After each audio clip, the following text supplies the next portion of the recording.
Joining us now, the common sense cowboy, Patrick Dorinson. All right, Patrick, let's fire this one up. Reuters reports that there is dissension in the White House regarding the performance of Kamala Harris. Say it ain't so. Well, to paraphrase Mark Twain, suppose you were an idiot, then suppose you were Vice President Harris. But I repeat myself.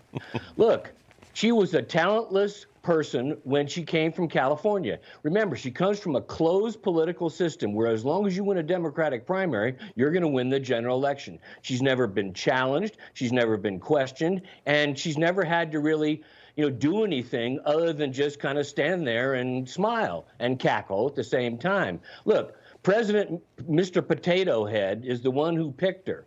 And sometimes I think he picked her because he wanted somebody who looks dumber than he does. So they can have all the dissension they want. They can be unhappy with her, but they're stuck with her. Yeah, well, Patrick, in the same vein of this ridiculousness, remember like 3 months ago when they were like, we're not coming after your gas stoves, you MAGA extremists. Stop stirring hysteria. Well, turns out New York wants to do that. Yeah, New York wants to take our gas stoves and switch everybody to electricity. And, Biden says he wants to build 500,000 electric charging stations by 2030. That's only 6.5 years away. So when I look at this, I say, where's all this electricity coming from?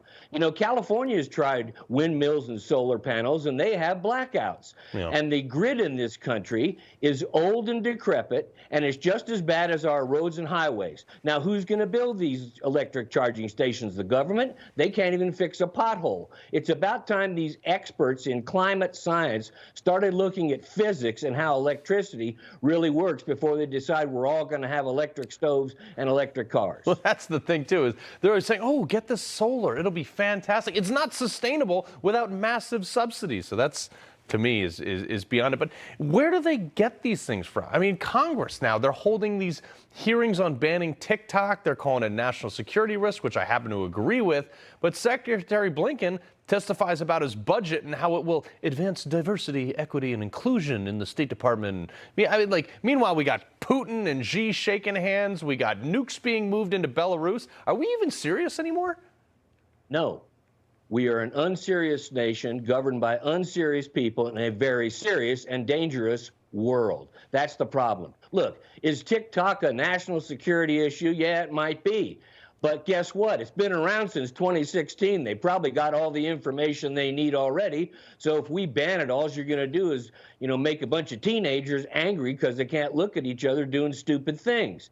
Look, if we're also worried about TikTok dumbing down our children and dumbing down America, hey, that horse has left the barn a long time ago. We've already done a great job with our education system of making dumb kids. And as far as the whole diversity, equity, and inclusion, we better start worrying about, China and their junior partners, Russia and the Iranians, who are trying to carve up the West like a Thanksgiving turkey, and start to get serious in this country and stop worrying about, all this other nonsense that's getting in the way. Yeah, well, Patrick, one day I hope to have you back here when you really don't hold back, and we'll find out what you really think. All right.